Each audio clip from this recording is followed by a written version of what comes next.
Presento a ustedes una vez más al maestro Odiseo Rubio Béjar, quien estará encargado de la capacitación. Adelante, maestro Odiseo. Licenciada Mayra, muy buenos días, muchas gracias. Y con el gusto de poder saludar a todos ustedes, es un honor, un privilegio compartir este espacio, este escenario que parece que fuera de un evento musical. Esperamos que les sea de agrado. Tratamos de que estén lo más cerca posible, tratar de poder verlos, tratar de interactuar con ustedes. Es una intención del auditor general que estos eventos que por ley se realizan, ustedes nos puedan ayudar a retroalimentar tanto al propio órgano de fiscalización como a otros compañeros, otros servidores públicos de otras entidades de fiscalización, en los que quizás la situación en particular de un formato o un documento pudieran tener alguna inquietud, alguna duda en su llenado. Lo señalaban los auditores especiales y el propio auditor general del Estado. Tratamos en este momento de generar un mecanismo de comunicación con ustedes, que ustedes disipen todas las dudas que pudieran haber derivado de la presentación de los informes financieros, de parte de la cuenta pública también, de los periodos anteriores. Vemos caras nuevas por su servidor y personas que tengo el gusto y privilegio de conocer durante ya un buen largo tiempo en este ejercicio del servicio público.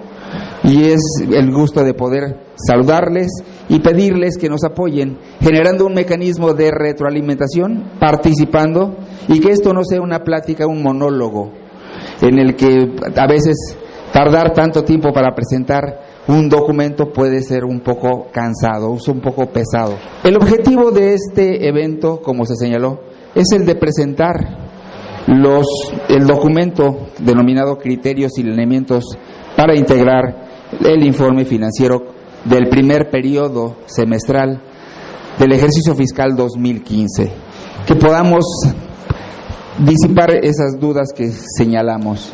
Los lineamientos que entrega la AGE, es importante que no se debe de considerar como una normatividad en materia contable, presupuestal, programática, que le corresponde atender a cada uno de los entes fiscalizables.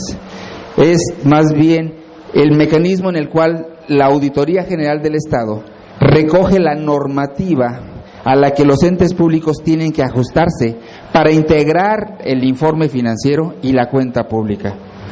¿Cuál es la base de la información que nos presentan ustedes? Pues lo que señala la Ley General de Contabilidad Gubernamental. Ese es un documento básico para que nosotros podamos incorporarlo a los lineamientos que les estamos presentando.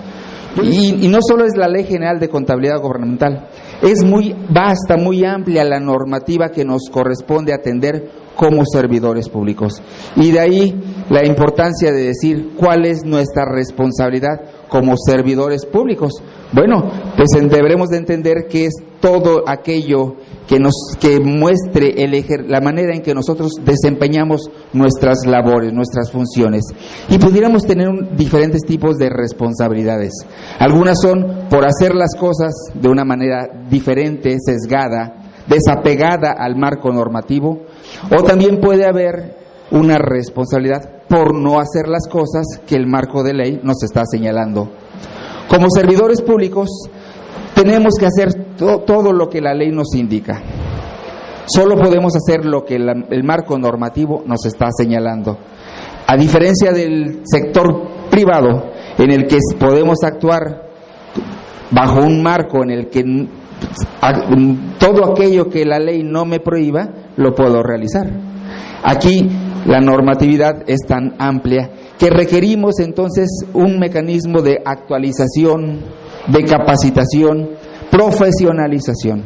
Y era lo que mencionaba el auditor general del Estado, que es muy importante que ustedes en eventos de esta naturaleza pudieran ayudarnos a participar de una manera más activa. Yo preguntaría, ¿cómo determino la existencia de una responsabilidad en un servidor público respecto a su desempeño? Pues está sencillo. viendo que te ajustaste a lo que dice el marco de ley, que realizaste lo que tienes que hacer en función de las atribuciones o facultades que el marco normativo señala, o que no dejaste de hacer algunas cosas que se regulan. El servidor público actual ya no es como antes, en el que pudiera ser que llegaras a ocupar un cargo y durante la marcha te empezaras a conocer qué es lo que se hace, cómo se tienen que cubrir las funciones. Actualmente el servidor público tiene que ser una persona con una capacidad primero de retención, de análisis, de comprensión, de coordinación entre las diferentes unidades administrativas con las cuales trabaja, y que, bueno, al fin de cuentas se ve traducida en la generación de un bien o servicio como ente público, beneficiando a la sociedad, a la población, tratando de solucionar algún problema. Si no tenemos ese enfoque de valor público en el ente, pues entonces quizás estamos pensando que los recursos públicos que se están canalizando no están llegando a un fin o un propósito definido, perfectamente establecido. De ahí la importancia de que el servidor público deba de conocer los mecanismos de su planeación, programación, presupuestación, para que el ejercicio, la aplicación de esos recursos logre cubrir las metas, los objetivos establecidos. Más adelante vamos a tratar de tocar temas que nos van a ayudar. Entonces, el servicio público tiene que ver con una diferente cantidad de principios que no son aplicables. El primero, bueno, pues sin que tengan un orden especial, pero todos están directamente interrelacionados entre sí. La legalidad, por decir alguno. Tenemos el control relacionado con la administración de los recursos, la honestidad como un principio que lo señala la Constitución Política de los Estados Unidos Mexicanos. ¿Cómo pudiéramos medir la honestidad? Bueno, es muy difícil, no se mide. Es un principio que va implícito en todas las funciones, en las actividades que realizamos. Pero vamos a ver que sí podemos hacer algo como servidores públicos para inhibir las prácticas deshonestas o que se han considerado factores de pérdida de los recursos públicos. Tenemos entonces también la eficiencia, la eficacia, economía, la racionalidad en el ejercicio de los recursos. La transparencia como un principio es también importante tenerla en cuenta, considerando las modificaciones al marco normativo que ya actualmente nos están empujando a que todos los estados financieros, la información programática, la información presupuestaria, la tenemos que presentar a través de nuestras herramientas informáticas, a través de nuestras páginas de internet. Y todo esto también contribuye a una rendición de cuentas. Una cosa es la transparencia, que es el mecanismo en el cual nosotros subimos la información en nuestro portal de internet en los términos que establece el marco normativo, y otra es la rendición de cuentas. Bien, en este acto que estamos tratando ahorita con ustedes va relacionado con la rendición de cuentas, porque la entrega del informe financiero, que forma parte de la cuenta pública, es mediante el mecanismo que ustedes le dan a conocer a la sociedad todo lo que corresponde al ejercicio y manejo de sus recursos, porque se lo entregan al Congreso del Estado a través de la Auditoría General del Estado. ¿Cuánto es el marco normativo que nos aplica?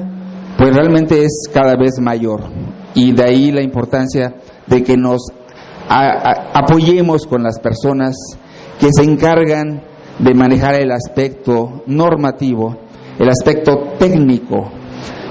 Tan solo con la Ley General de Contabilidad Gubernamental tenemos 76 documentos normativos que se agrupan junto con la Ley General de Contabilidad. Tenemos ya 7 años desde que surgió la Ley General de Contabilidad y que empezamos a transitar de una manera paulatina para que fuera obligatorio todo el marco de ley. Recordemos que es a partir de la cuenta 2014, para lo que es poderes autónomos, OPDs, que ya la cuenta pública tiene que presentarse, rendirse, con todo el marco normativo de la Ley General de Contabilidad Gubernamental. Es hasta la cuenta pública 2015 que le correspondió a ayuntamientos y por supuesto también a los entes, los organismos públicos paramunicipales. Si me hacen favor que pudieran levantar la mano, ¿a quién tenemos de paramunicipales? Ok, muy bien. Se agrupan en este evento y tienen una situación muy particular que tienen que integrar o consolidar su información con el ayuntamiento municipal, ¿sí? A ellos les correspondió otro tipo de responsabilidades en materia de Ley General de Contabilidad Gubernamental por el ejercicio fiscal del transitorio que les corresponde. Bueno, no olvidar que también tenemos ya una ley de responsabilidades de los servidores públicos desde el año pasado. Agosto, más o menos, fue vigente la 695. Desde mayo del año pasado también hubo modificaciones a la Constitución Política de los Estados Unidos Mexicanos en materia de anticorrupción, las leyes anticorrupción. ¿Por qué se ha escuchado mucho en este momento esas modificaciones, iniciativas que tienen que ser autorizadas por el Congreso de la Unión? Porque les dio un término de un año al Congreso de la Unión para hacer la publicación de las leyes secundarias en materia del Sistema Nacional Anticorrupción. Entonces, ya tenemos aquí que se acaba de publicar la Ley de Disciplina Financiera. Nos debemos de apegar a esa parte en todo lo que corresponde deuda pública, por mencionar algunos aspectos. La deuda pública pues es un factor que nosotros podemos allegar recursos públicos, pero recordemos que solo pueden ser encausados, solo pueden ser aplicados a aquellas obras y acciones de infraestructura. Ya está a través de este marco normativo delimitado que no se puede ejercer deuda pública para el gasto corriente. Ya no se puede contraer deuda más allá del periodo de la administración. Ya tienes que calcular tus periodos de amortización para que lo liquides totalmente 3 meses antes, por lo menos 3 meses antes de la terminación del periodo del mandato. También habla de los límites del endeudamiento y los avales mediante los cuales se puede allegar de estos recursos. La ley de transparencia, la 374, se abrogó. Tenemos una nueva ley de transparencia y acceso a la información pública. Nos aplica, por supuesto, porque fue 6 de mayo, si no mal recuerdo, en este mes, y ya es obligatorio a partir del día siguiente de que se publica. Entonces tenemos que voltear a ver esta ley de transparencia en el artículo 81, que ya no se parece nada al artículo 13 de la ley anterior. Trae mucha información que requerimos empezar a trabajarla y además tenemos la obligación de publicarla en nuestras páginas de internet cada 3 meses. Anteriormente era cada 4, ¿verdad?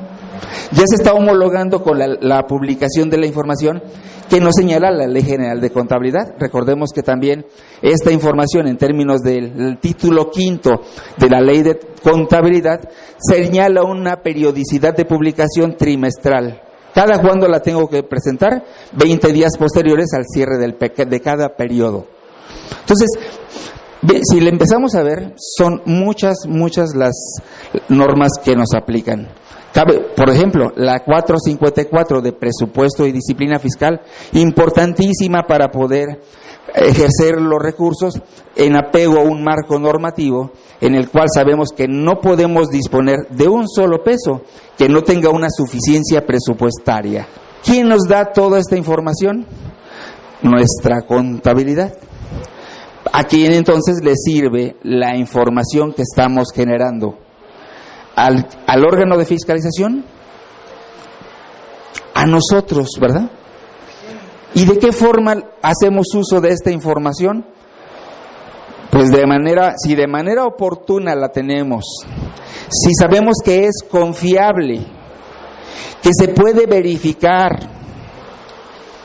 que lo que nos están presentando es razonable, podemos tomar decisiones de manera oportuna y saber si seguimos el rumbo, si continuamos con los programas si las actividades van por buen camino o si requerimos hacer algún ajuste, sobre todo en los tiempos actuales, en el que los recursos públicos se dice que son escasos en términos de economía.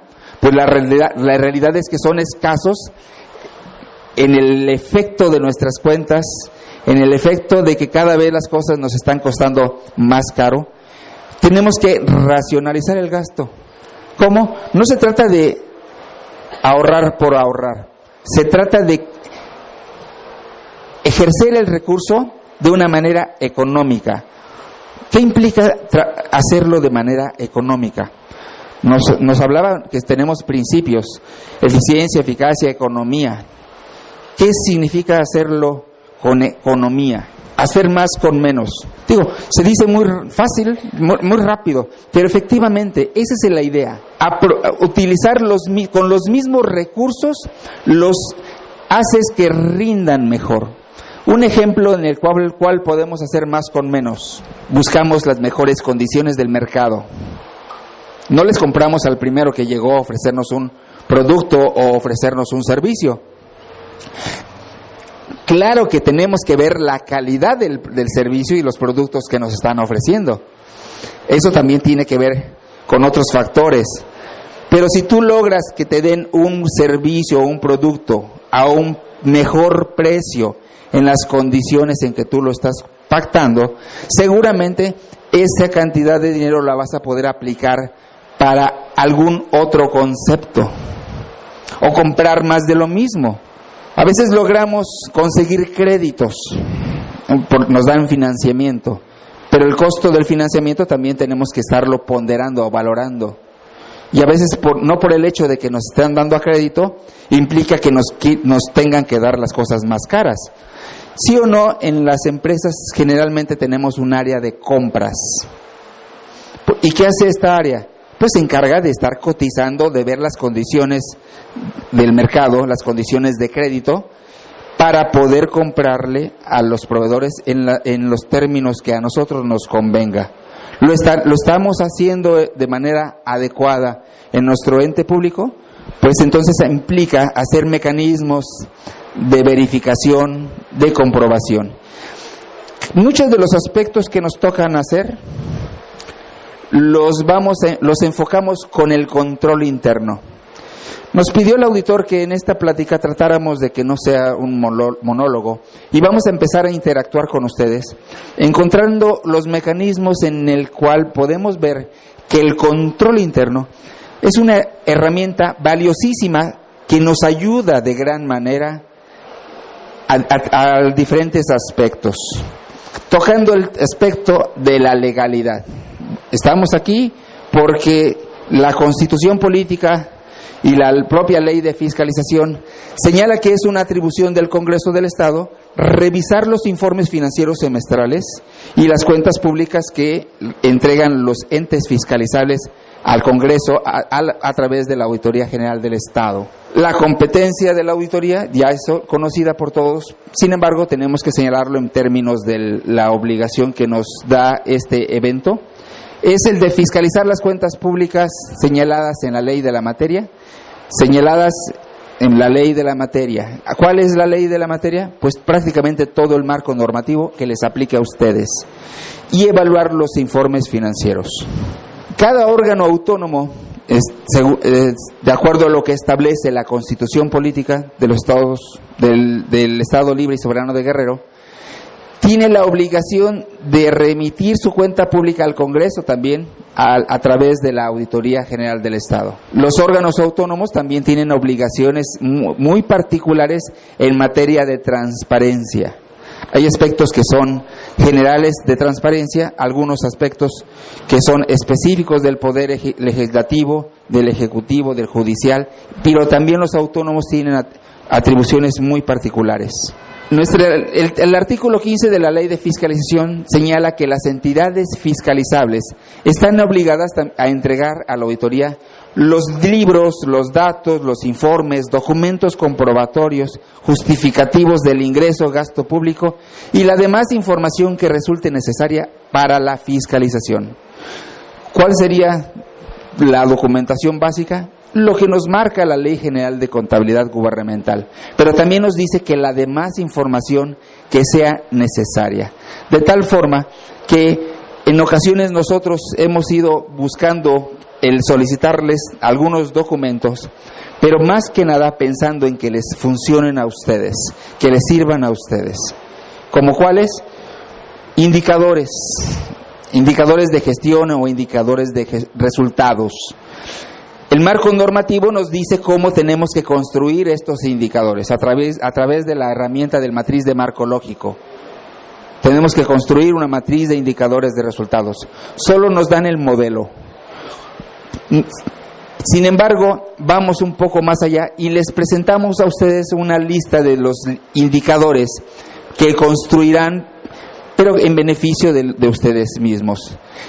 Esto es algo que no es limitativo. Ustedes tendrán que construir los indicadores en términos de la matriz del marco lógico que les sirvan a ustedes para saber cómo se está midiendo cada actividad, cómo se miden los componentes, o sea, los bienes o servicios, los indicadores para la función, o sea, lo que se está logrando hacer, los indicadores para la finalidad, o sea, el fin último de ese ejercicio de los recursos públicos.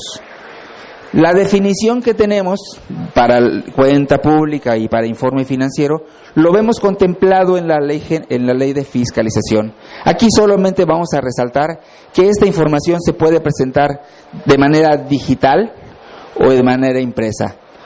Nuestros lineamientos, ya ustedes lo conocen, señalan la parte de los documentos que se presentan de forma digital y cuáles son de manera impresa, o cuáles son impresos y cuáles son digitales. ¿Qué busca presentar? Pues prácticamente la manera en que el ente público gestionó sus recursos, la manera en que está modificando su patrimonio, la forma en que realizó su gestión para el cumplimiento de planes, objetivos, metas.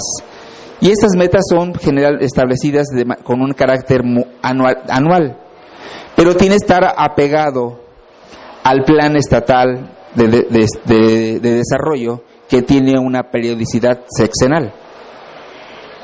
El inventario de los bienes patrimoniales también es algo que se incorpora a los informes financieros y es la base de la emisión de estos criterios.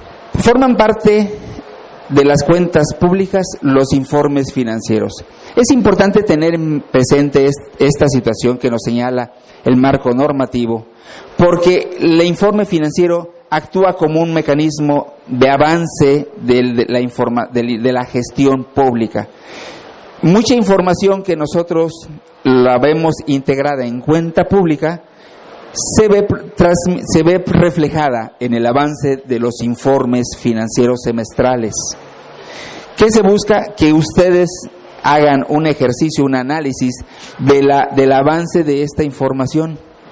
¿Qué pasa si ahorita, en este periodo semestral, logran ustedes detectar que se tiene que corregir el rumbo en algo? Pues es el momento. Porque si nos esperamos hasta el cierre del año, pues ya los recursos públicos ya fueron aplicados, fueron ejercidos en alguna parte. Pero algo que queremos resaltar, que no se vea que la información que genera el ente público sea para la auditoría. Para la auditoría solo se le entrega el resumen de algo que ustedes ya analizaron, revisaron, y la periodicidad de esta revisión es día a día. Antes podíamos decir que la revisión era mensual, pero ahorita, con el ejercicio de los recursos públicos, en apego a la ley de contabilidad gubernamental, pues prácticamente nos está obligando a que veamos si tenemos disponibilidad presupuestal para ejercer recursos. Si no nos fue suficiente, tenemos que encontrar de dónde tomas, a qué partida presupuestal le quitas para poder aumentar alguna otra partida y que tengamos la suficiencia que nos permita erogar un gasto. Lo que menos se persigue en la Auditoría General del Estado es tener que sancionar, porque se busca ser proactivo. Sin embargo, la propia ley de fiscalización establece la obligación de los servidores públicos de la Auditoría General del Estado de aplicar las sanciones que correspondan cuando algún servidor público de los entes no presentó la información que por ley le corresponde, cuando tampoco presentaron información que les fue requerida o solicitada, incluyendo las recomendaciones de los pliegos. Tenemos pliegos de recomendaciones vinculantes que tienen siempre un carácter propositivo, proactivo, buscando que el ente público, en la medida que atienda estas recomendaciones, va a tener un efecto positivo en su gestión y que va a poder impactar tanto en su control interno como en sus metas a corto, mediano y largo plazo. Entonces, ¿qué pasa si no se presentan? Seguramente tendrán algunos mecanismos en los cuales la auditoría tendría que estar haciendo los requerimientos, apercibimientos, y cabe señalar que aunque no le requieran, con el solo hecho de presentarlo fuera del plazo, ya son acreedores a sanciones. Entonces, repito, no es lo que se persigue, es lo que menos se quiere, pero tener presente de que si se llega a caer en esa situación, el recurso público para pagar una multa no puede ser del ente, no se puede disponer el recurso de las cuentas bancarias del ente, tiene que ser cubierto, pagado por el servidor público. Y esa es la parte también más difícil, ¿no? Si de por sí es poco el de amor y luego es tan escaso, entonces ahora, y otra, las sanciones no son nada sencillitas. Digo, así fuera un peso, duele por el simple hecho, no, pero aquí es que son cantidades hasta de 1,000 salarios mínimos. Tenemos 2 periodos semestrales.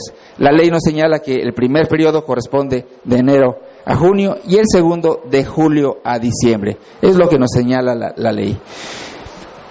¿Cómo se integran los informes financieros? Pues la ley, en el artículo 21 de la 1028, nos dice que deben de estar integrados de acuerdo a las disposiciones de la materia y cumplir con los lineamientos emitidos por la Auditoría General del Estado, que son los que se están entregando, y por la normativa emitida por el Consejo Nacional de Armonización Contable. Nada más con eso, pero ya con eso tienes como para entretenerte y dar una gran cantidad de información. La Ley General de Contabilidad solo ve contabilidad. Pues realmente la Ley de Contabilidad tiene este nombre, pero va más allá de poder señalar que se limita a la presentación de los informes financieros, que es lo que los contadores generalmente están acostumbrados a ver. Cuando hablas de Ley de Contabilidad, lo menos que esperas es que te empiece a regular hasta el pago a los proveedores. Por ejemplo, entre algunos de los conceptos, nos dice, no tienes que pagarle en cheque, tienes que pagarle a través de una transferencia bancaria. Todos los recursos federales tienes la obligación de hacer una transferencia bancaria. Antes nos decían, no, pues tienes que hacerlo con cheque. No, la Ley de Contabilidad nos regula hasta eso. Nos dice cuáles son los mecanismos mediante los cuales tenemos que identificar los bienes patrimoniales que son capitalizables, los bienes patrimoniales que debes de incorporar a tu patrimonio. Nos dice cómo tienes que manejar las obras y acciones que están en proceso en el ejercicio y que todavía no las termino, pero las que debo de tener perfectamente identificadas en la cuenta de obras en proceso. Aunque el nombre de obras pudiéramos entender que se limita solo a aquellos aspectos de infraestructura física, pues también tenemos lo que son acciones. Y una acción no se ve no se toca, no es infraestructura física, o sea, no es un edificio, no es una carretera, no es un aula, no es algo que esté físicamente ahí, pero son los mecanismos en los cuales el ente público canaliza sus recursos con un fin o propósito perfectamente definido, que no es gasto corriente, por supuesto que no, tiene un producto, un beneficio. Un ejemplo, un programa de becas, un programa de entrega de desayunos escolares, un programa de fertilizante, son acciones. Las tenemos que tener perfectamente identificadas, cuantificadas. Nos dice que tenemos que saber no solo el concepto y el monto, también tengo que señalar la población objetivo. ¿Hacia quién va dirigida estas acciones? ¿Y hasta ahí termina? No, porque debo de conformar mis padrones de beneficiarios. La ley de contabilidad, por ejemplo, nos dice, hablando de beneficiarios, que si tenemos subsidios, apoyos a la sociedad, ¿cómo los identifico en mi contabilidad? Pues de manera particular, persona por persona. Y tenemos un formato en el cual nos dice que tengo que incorporarle el nombre, obvio, ¿no? El nombre y el monto, ¿no? Pero también el RFC, el CURP, para poder saber que esta persona ya entró a una base de datos y que podamos saber cuánto es los recursos que esta persona recibió por este fondo o programa. Sí o no se busca que los apoyos, los subsidios lleguen a una mayor cantidad de población, por supuesto. Y por eso se han implementado políticas en el que no le puedes dar a una sola persona más de un apoyo. Entonces, ahora se tiene que empezar a controlar. Antes una persona podía recibir un mismo apoyo de la federación, del estado y del municipio. ¿Y por qué lo recibía? Porque los mecanismos de control eran muy difíciles poder amarrar la información. Imagínese coordinar a nivel de detalle de persona entre la federación con el poder ejecutivo del estado, pues se ve fácil, pero lo vemos fácil ahorita con la información que ya se está generando. Pero hace poco tiempo era algo realmente impensable. Sí o no nos encontrábamos que una misma persona recibía de un mismo ente público diferentes apoyos por diferentes conceptos. Por un lado becas, por otro adultos mayores, varios aspectos, sobre todo enfocados a desarrollo social. Todo lo que es Cedesol, que tiene un vasto número de programas, pues tiene el interés de que el recurso llegue a una mayor cantidad de población. No se están recortando el gasto, se busca que tenga un mayor impacto.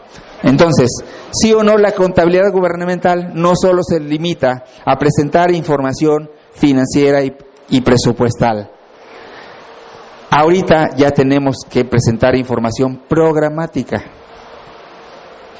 con diferentes clasificaciones: administrativa, funcional. ¿Cómo podemos hacer todo esto que el marco normativo nos está empujando a hacer? Pues con las herramientas informáticas. Antes los contadores, y por eso tengo canas, hacíamos la contabilidad basándonos en una calculadora y a mano hacíamos unas hojotas, es de veras, hacíamos unas hojotas enormes y ahí concentrábamos la información, y cuando tenés que sumar gran cantidad de datos, si no cuadraba, si no correspondían las sumas horizontales con las verticales, pues te pones a sufrir, porque eran tiras y tiras de rollo de papel. Ya ni lo conocen, pues, las nuevas generaciones, los rollos de papel de las sumadoras. Bueno, cuando empezó a llegar la computadora, solo nos limitábamos a usar Lotus 1, 2, 3, algo parecido a Excel, hojas electrónicas, pues, una herramienta de apoyo. ¿Y para qué les cuento? El desarrollo tecnológico está al alcance de nuestras manos. Sí o no, a mí me tocaba ir a las bibliotecas para poder sacar información, obtener información. Ahorita, ¿existen bibliotecas, por cierto? Creo que ya no, ¿verdad? Bueno, ya como museos, pues. Pero bueno, tenemos todo al alcance de nuestra mano. Bueno, así tenemos la información que nos genera la contabilidad. El que no podamos rescatar esa información para obtener un beneficio en la toma de decisiones, sería como pensar que estás haciendo una contabilidad a mano. Por eso el ejemplo. Perdón, quizás suena muy drástico, pero tenemos que comparar con un extremo. Es como si sabemos que hay teléfonos celulares, sales a buscar a la calle un teléfono público, y sabiendo que creo que ya tampoco funcionan tan fácilmente, muchos factores. La tecnología está aquí y llegó para quedarse, pero para un beneficio. Mientras la tengamos y no le sacamos provecho, es como tener un auto de carreras y sacarlo a 30, 60 kilómetros por hora. Dices tú, bueno, pues como ¿para qué te quieres el carro más veloz, más potente, si de todos modos ni lo corres? Bueno, a lo mejor algunos sí, ¿verdad? Pero a veces queremos tener la computadora más potente, o sea, con más memoria, con más capacidad del disco, con toda la tecnología. Y lo ocupas para lo mismo que la otra computadora que estaba viejita. ¿Sí o no? Entonces tenemos que innovarnos, actualizarnos, mantenernos al día en todo lo que implica el uso de la tecnología. La contabilidad gubernamental es algo que podemos escoger, o sea, la aprovecho y me sirve. Lamentablemente no. Digo, lamentablemente para algunos. Afortunadamente para los directivos de los entes públicos que disponen de personal técnico. Afortunadamente también para el personal. Imagínense, si no, entonces, ¿quién va a llevar la contabilidad? Tiene que ser personal que esté capacitado. Ya, cualquier persona que quiera llevar contabilidad tiene que aventarse por lo menos un buen cursito en materia de contabilidad gubernamental. Si viene un contador público de una iniciativa privada, por muy bueno que sea, la verdad, aquí se las ve negras.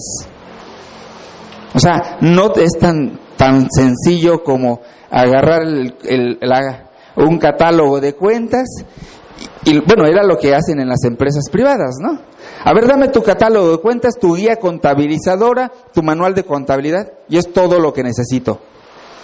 Me lo aviento, es más, hasta me aprendo las cuentas.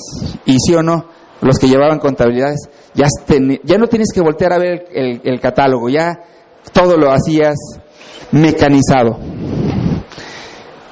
Ahorita, esa persona, si llegara aquí, pues prácticamente diría, esto es un mundo nuevo. Sí, el servicio público es otro rollo. No cualquier persona, por muy capacitada que sea, puede llegar de buenas a primeras. Pero ¿qué se tiene que hacer en los entes? Cuidar al personal, promover que se capacite, establecer el servicio civil o servicio profesional de carrera. Sí o no, ya es una obligación. ¿Qué buscamos? Que los mandos que están operativos les garanticemos una permanencia en el trabajo y que sean quienes vayan creciendo, que vayan incrementando sus niveles dentro de la organización. ¿Por qué? Porque la rotación de personal nos cuesta mucho. ¿En qué? En el conocimiento. ¿Cuál es el principal recurso de las empresas? Dicen que el recurso humano. Ya no le llaman recurso humano. Ya le llaman capital humano, ¿no? Algunas empresas les dicen asociados, o sea, y varios nombres, ya ni siquiera trabajadores, ¿sí? ¿Por qué? Porque el sentido de integración del personal es cada vez mayor. Y esta capacitación no la van a recibir ustedes, lamentablemente, con un curso, con una plática. Nos tenemos que aventar horas, ya horas, y hasta de desvelo, y peor, en nuestros ratos libres, viendo todo un marco que nos es aplicable. En la medida que entonces, si no es opcional el tener una contabilidad gubernamental, pues entonces, y es obligatorio, y lo peor, nos sancionan si no lo hacemos de manera adecuada, pues no nos queda otra más que meternos bien. Primer punto, la herramienta. Disponemos de la herramienta informática que nos dé el servicio, la información que requerimos. Tenemos que evaluar ese aspecto, porque si la información que nos genera, nosotros tenemos que procesarla por fuera, algo raro está pasando. Si la información que nos presenta no es comparable, no es verificable, no me da todos los desgloses, los reportes que me requiere, algo está pasando. Si no permite el sistema de contabilidad operar en tiempo real, algo grave está pasando. Antes solo llevábamos la contabilidad con un solo momento histórico. Ahora tienes que registrar los momentos presupuestales de acuerdo a la ley, que son varios, y parece que en lugar de una contabilidad ahora llevas por lo menos 4, porque tienes que registrar por un lado el presupuesto autorizado, hablando del gasto. Siempre va a haber adecuaciones. Le quito a un lado y le pongo para poder le quito a una partida presupuestaria si no tengo la suficiencia para cubrir otra. Si recibí más recursos con una ampliación líquida, pues tengo que afectar también el gasto y también es una modificación. Bueno, ¿sí o no? Entonces ya tengo mi presupuesto modificado y tengo que manejarlo a nivel de partida específica del gasto. Y no solo por el clasificador por objeto del gasto, sino por las diferentes clasificaciones que me señala la ley. Si pido un bien o servicio, le llamo al proveedor, oye, mándame tal mercancía o tal producto. Aún sin haber firmado el contrato, ya generé un compromiso. Ese recurso ya lo estoy como apartando, ¿no? Ya lo estoy dejando a un lado y lo tengo que considerar para que no me vaya yo a endeudar más de lo que tengo. La contabilidad me lo da, mi presupuesto comprometido lo tengo perfectamente identificado. Cuando me llegue ese bien o servicio o firmo el contrato, pues ya es una obligación, ya lo devengué. Ya no solo es que lo comprometí, ya lo tengo devengado. Recordemos que tenemos un postulado básico de contabilidad, base devengado, en el que lo tienes que registrar independientemente del momento en que realices el pago de ese bien o servicio.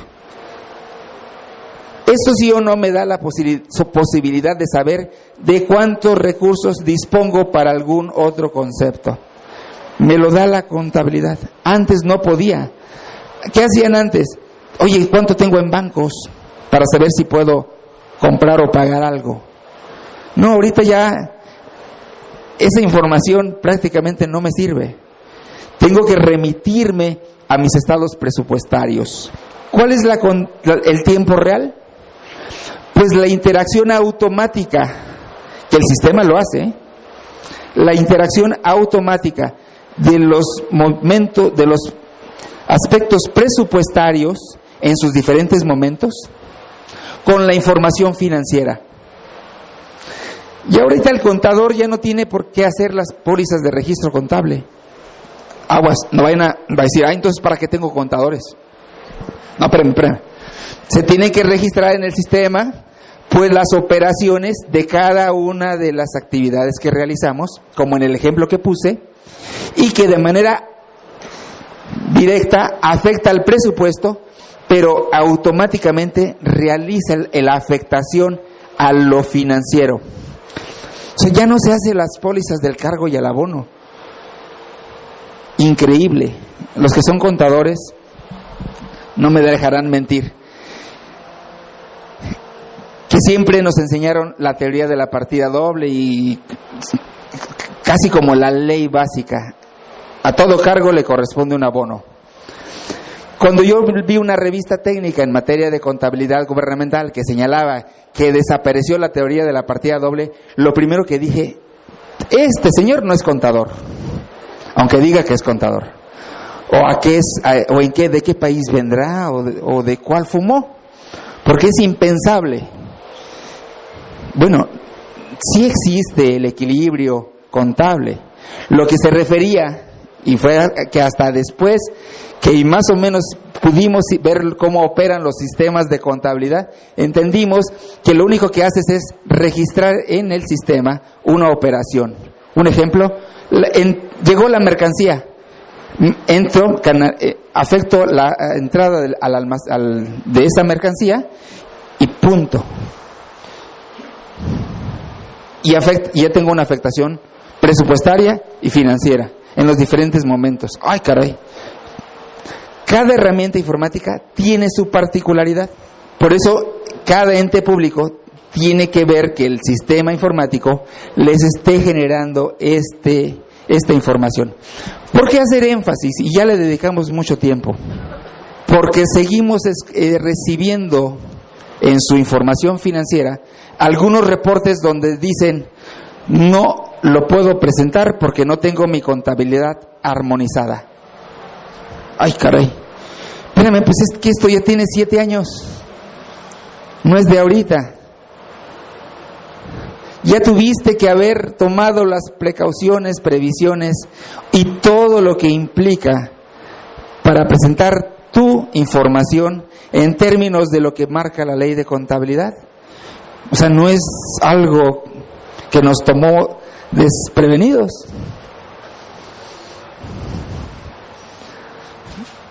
Es que cuesta caro. Bueno,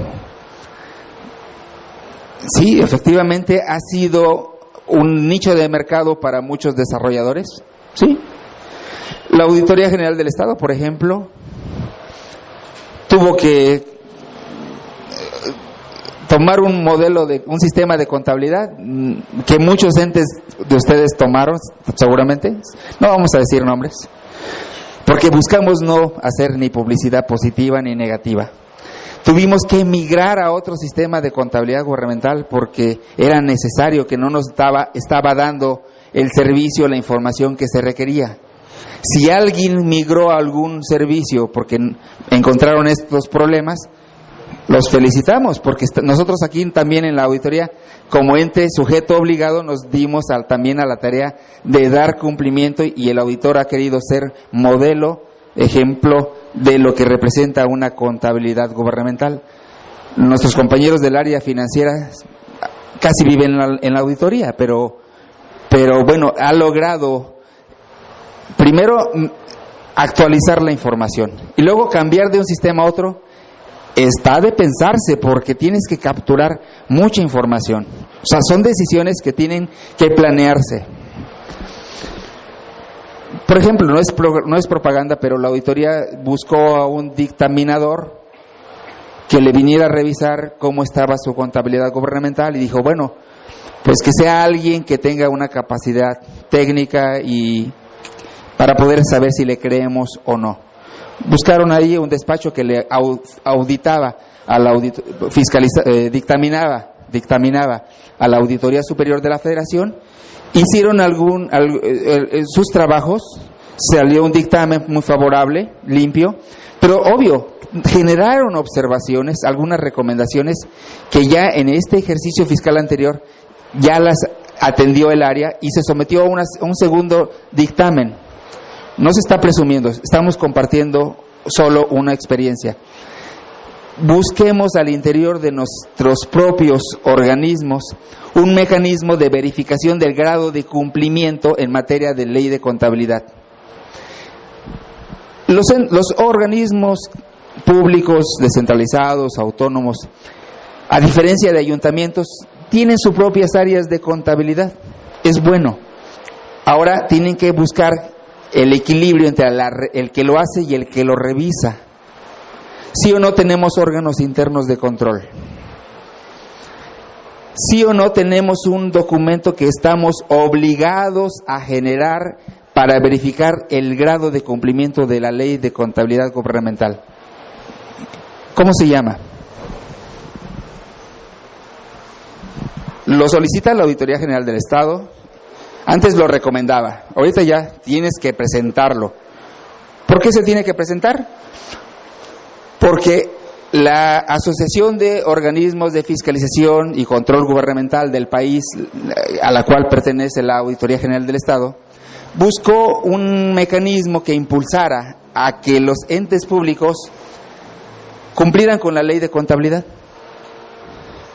Y se dijo, vamos a empezar a solicitarles, a ayudarles a que utilicen este documento.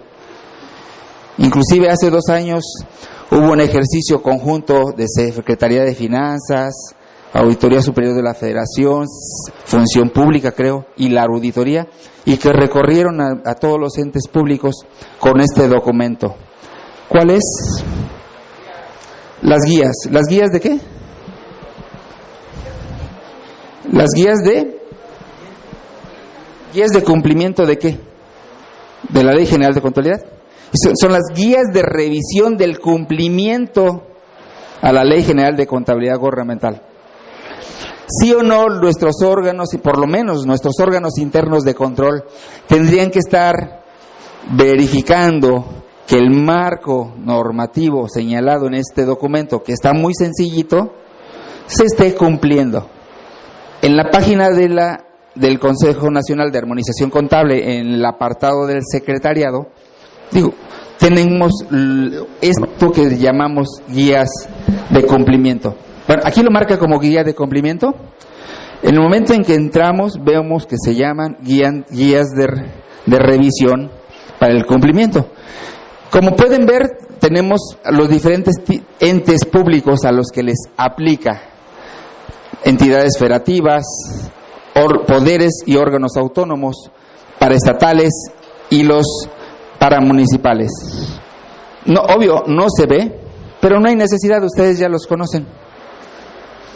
Y nos marca cuál es la obligación. Arriba más o menos se alcanza a ver. Inge, pues igual me ayuda si vemos uno nada más para ver qué. Le va a aumentar la lupa ahí. Bueno, por ejemplo, dice, mecanismo de verificación. Nos dice cómo verificar si determinada obligación se está cumpliendo o no. Vamos a suponer que por quién sabe por qué, pero no se cumplió. Bueno, en este documento vamos a poner la fecha estimada del cumplimiento de ese aspecto. Pero ojo, no es como una carta a Santa Claus. O sea, pedir no empobrece, ¿no? No, se busca que sea una herramienta de apoyo y de planeación, que sea un compromiso de las áreas que se encargan de contabilizar, de llevar el cumplimiento de estos aspectos. No solo es contabilidad, perdón.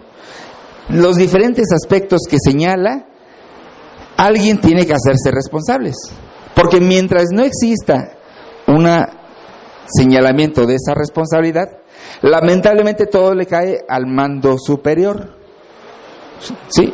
Al jefe de la oficina de administración, al jefe de la oficina de finanzas, es al que le recae todo. Entonces, esta persona, pues, ¿qué tiene que hacer? Delega y señala la responsabilidad específica al contador o a las personas que les corresponda. ¿Qué implica? Pónmele para cuándo vamos a tener el cumplimiento de este aspecto. Oye, es que tengo duda, ¿a qué se refiere? Bueno, ahí te dice el artículo de la ley, la fracción, el párrafo, en el cual te apoyes para que no quede duda qué es lo que tenemos que hacer.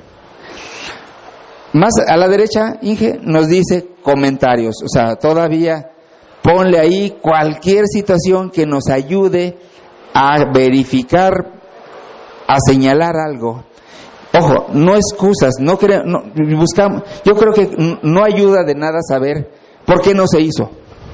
Aquí pensemos proactivamente. ¿Sí? Ya lo pasado, dice la canción.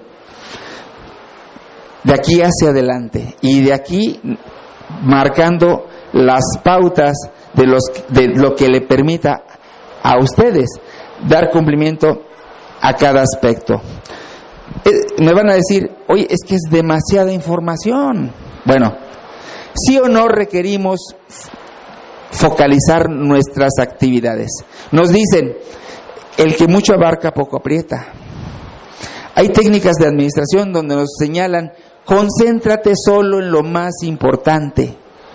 Generalmente hay estudios que muestran que muchos de tu servidor lo hace, mucho del tiempo que pasamos en la oficina no es tan productivo como quisiéramos y solo un porcentaje es el que logra verse traducido en el logro de algo. O sea, dedicamos tiempo, pues sí, obvio, ni modo que no platiquemos. Pues hay que comentar el partido. Dice, es que tengo que estar informado y leer el periódico, pues no le hace daño a nadie. Pues sí, pero hay momentos, hay espacios. Ojo, no me estoy metiendo en ese rollo. Lo que estoy diciendo es, tenemos que focalizarnos. Si estamos en el trabajo y vamos a desempeñar una actividad, pues concentremos nuestro esfuerzo en los aspectos que son importantes. Y ojo, una cosa a la vez. Sí o no tenemos que sí o no priorizamos. Sí o no tenemos que establecer una agenda en el cual algunas cosas, por más que quisiéramos, las tienes que atender en otro momento. Tenemos que dar una prioridad a todos los aspectos que por ley nos obligan. Y no digo solo ley de contabilidad gubernamental, por eso estamos en la parte normativa, en el que ya tienes un mundo de cosas por hacer. ¿Y qué dijimos que pasa si no las hago? La sociedad me lo reclame. No, lamentablemente también trae sanciones. Digo lamentablemente porque es lo menos que se busca. ¿Y a quién le corresponde aplicar las sanciones?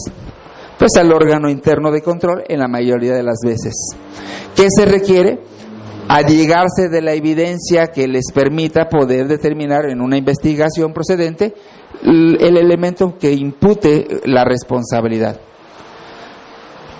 Nuestro marco de ley se está modificando. Seguramente también la ley de las responsabilidades de los servidores públicos volverá a tener algún ajuste, alguna modificación derivada del proceso del Sistema Nacional Anticorrupción al que estamos enfrentándonos. La sociedad cada vez demanda más de los servidores públicos. Estamos en el ojo, a la vista de muchas personas. Los mecanismos de los cuales dispone el ciudadano para llegarse de información prácticamente son muchos. Entonces, el factor de responsabilidad cada vez se vuelve más dinámico, es cada vez más delicado para su atención. Recomendación: atendamos lo que es importante, hagamos una agenda de todas nuestras obligaciones, porque si se nos pasa alguna de ellas, podemos incurrir en algún factor de riesgo.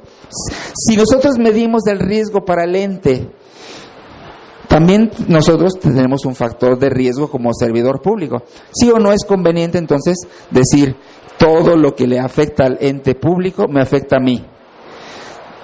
Un catálogo de obligaciones, de las funciones, atribuciones que marque las leyes, las tengamos perfectamente identificadas. ¿Y qué sigue? delégalas a quien le corresponde atenderlas. Y otro aspecto, verifica que realmente se está realizando lo que está planeado o programado. Pasamos a otro componente, otro aspecto, muy brevemente, que es muy importante, el control interno. Hay diferentes mecanismos para establecer controles internos. Uno de los más usados, de los recomendados en empresas públicas o privadas, es el modelo COSO. Es un modelo que surgió en Estados Unidos derivado de problemas de fraudes en algunas empresas y que algunas empresas patrocinaron que se hiciera un estudio para encontrar una herramienta común y que diera un mejor beneficio a cualquier tipo de empresas, públicas o privadas. En el sector público, pues ha sido un estándar el tomar la herramienta del modelo COSO. Surgió después un COSO modificado en el cual incorporaron el factor de riesgo empresarial y se incorporaron a los componentes que traía algunos elementos adicionales. En el sector público siguió manejándose COSO y ya después, en 2013, hay un nuevo replanteamiento del modelo de control interno COSO, que se llama COSO 3, porque es el tercero que se generó, y es el que se está recomendando que los entes públicos apliquen al interior de sus entes públicos. ¿Cuál es la diferencia? Pues que da un enfoque a riesgos. También ya incorpora dentro del modelo COSO principios en los cuales les da también un aspecto de enfoque. Ya no solo te da el principio, ya te da cómo enfocarte para poder lograr ese componente de control interno. Nos piden que no solo utilices uno de los componentes de manera aislada, sino los integres en su conjunto, porque no pueden estar desagregados. La intención es presentarles a ustedes ejemplos en los cuales podemos tomar el modelo COSO ligado a un aspecto que también nos interesa mucho, que es el factor de riesgo de un desvío de recursos. Y entonces vamos a ver que esto puede estar muy ligado a todo lo que nosotros hacemos.